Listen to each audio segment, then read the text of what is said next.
Having made a huge splash in the gaming industry with the Sega Genesis and hits like Altered Beast and Sonic the Hedgehog, Sega, in fierce competition with Nintendo, were developing lots of different games in the early 90s with various studios.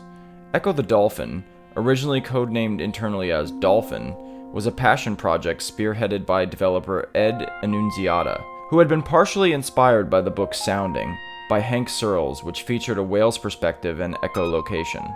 After an impassioned pitch to skeptical executives at Sega, Annunziata was granted a small budget to demo his ideas for a dolphin game. Annunziata teamed up with Hungarian studio Novotrade and produced a demo, which was eventually greenlit by Sega. Ecco the Dolphin was released in December 1992 and was received well both commercially and by critics.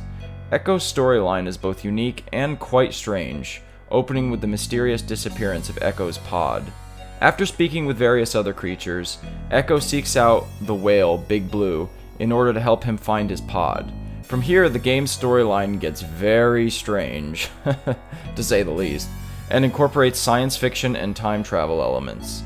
This gives Ecco a completely alien and unique feel, and makes it stand apart from its contemporaries on the Genesis. Ecco's gameplay is unique in its freedom of movement, allowing the player to explore in every direction, with many levels going deep into the ocean into elaborate, labyrinthian paths.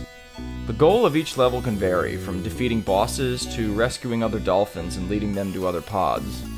The catch, of course, being that Ecco, a mammal, requires oxygen regularly, so these puzzles and mazes can get very tricky when the player strays too far from a source of oxygen. Ultimately, the goal is to find the exit of the level, and this can get very elaborate and tricky.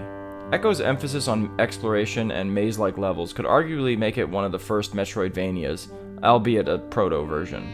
The controls are fairly straightforward, with Ecco being able to dash quickly and charge and attack. Echolocation is a big element of the game, and allows Ecco to interact with his environment, and the creatures he communicates with. The same button can also be held down to generate a map of the area, something I, unfortunately, didn't discover until late in my playthrough, but oh well, better late than never, I guess. This leads me to perhaps the single biggest criticism that I and most others have about Ecco the Dolphin. It's hard. In many levels, the paths can look very similar and confusing, and there are no checkpoints. So if you die trying to inch past an octopus or from your oxygen meter being depleted, you have to start all over again.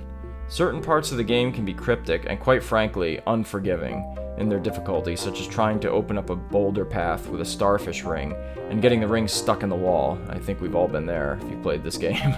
Or certain almost impossibly high jumps that require the exact right combination of momentum and speed. Man, that was frustrating. The game does not upgrade your defense or attack nearly enough to offset the difficulty. The last couple of levels, particularly the final boss, I found impossible to beat without using save states on my Genesis Mini. This level of difficulty was intentional, however, with Annunziata commenting later, "I was paranoid about game rentals and kids beating the game over the weekend, so I made it hard." Jeez, man. Understatement of the century. Perhaps Ecco's greatest strength is in its desolate and at times almost haunting atmosphere. The team purposely did not include human characters, and the setting and various environments feel far removed from civilization.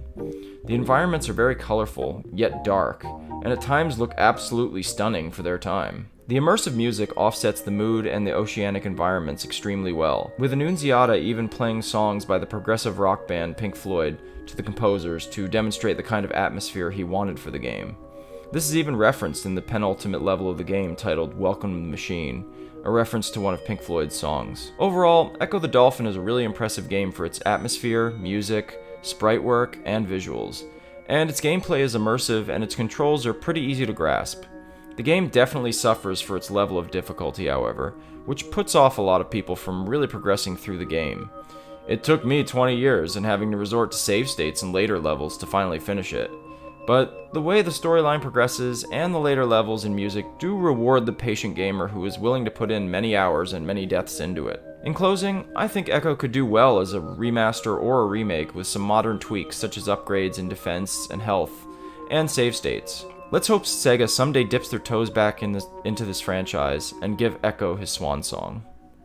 Hey, thanks everybody for checking out this video. Really appreciate that. I got more of these little bite-sized reviews coming up. The next one I think is going to be Super Mario 64, which was requested by one of my subscribers, Super Mario Master, so thank you for that recommendation, and I may even do one based off of the winner of the RPG tournament, but I also have a couple of other ideas, so please, in the comments below, if there's anything else that you guys want to see me review, or if there's anything else you'd like me to include in these reviews, or whatever, I just appreciate any and all feedback I get. So anyway, thank you all very much for watching, and have a wonderful day.